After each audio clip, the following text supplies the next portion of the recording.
Amen. Sige po, ipagdarasal ko kayo ulit ng may buong puso. Dasal para sa karunungan, kaalaman at katalinuhan Diyos Ama, Diyos Anak na si Hesu Kristo, at banal na Espiritu Santo, Trinidad na iisa, lumalapit po ako sa inyo ngayon.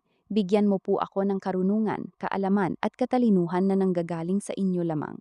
Huwag po iyong karunungang galing sa mundo, kundi ang tunay na karunungan na galing sa itaas. Espiritu Santo, ikaw na may akda ng Biblia. Buksan mo po ang aking isip at puso upang maunawaan ko ng malalim ang iyong salita. Gawin mo po ang Biblia na lampara sa aking mga paa at liwanag sa aking landas. Bigyan mo po ako ng kakayahang sumunod sa bawat aral na nakasulat dito. Ama, gaya ng sinabi mo sa iyong salita, kung ang sinuman sa inyo ay kulang sa karunungan, humingi sa Diyos. Humihingi po ako ngayon. Bigyan mo po ako ng katalinuhang gagabay sa akin sa aking buhay, desisyon at paglilingkod sa inyo. Amen.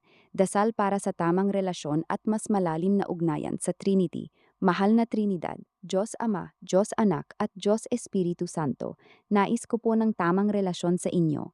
Nais ko po ng intimate at mas malalim na ugnayan sa bawat persona ng inyong pagkatao. Ama, tulungan mo po akong lumapit sa inyo ng may tiwala bilang tunay na anak. Jesus, anak ng Diyos, nais kong maging malapit sa inyo, makipag-usap sa inyo araw-araw at sumunod sa inyong halimbawa.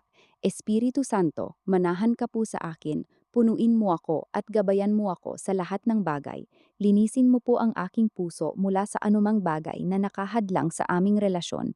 Palalimin mo po ang aming ugnayan araw-araw. Nais kong ang aking buhay ay laging nakatuon sa inyo, sa tatlong persona ng iisang Diyos. Gawin mo po akong taong nakikilala at minamahal kayo ng lubusan. Amen. Dasal para sa banal na pagkatakot sa Trinidad, Diyos Ama, Diyos Anak at Diyos Espiritu Santo. Bigyan mo po ako ng banal na pagkatakot sa inyo, ang tunay na paggalang, paghanga at panginginig sa inyong kadakilaan at kabanalan. Huwag po akong mabuhay ng walang takot sa inyo, kundi bigyan mo po ako ng puso na iniiwasan ang kasalanan dahil sa pag-ibig at paggalang sa inyo. Nais ko pong ang aking buhay ay laging nakapailalim sa inyong kalooban.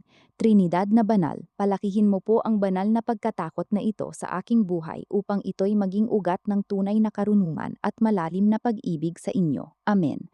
Panginoon, dinggin mo po ang mga dasal na ito para sa aking kapatid.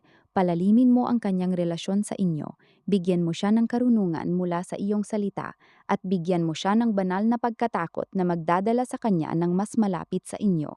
Sa makapangyarihang pangalan ni Hesu Kristo. Amen at amen. Kung gusto niyo po ng mas mahaba, mas maikli o may partikular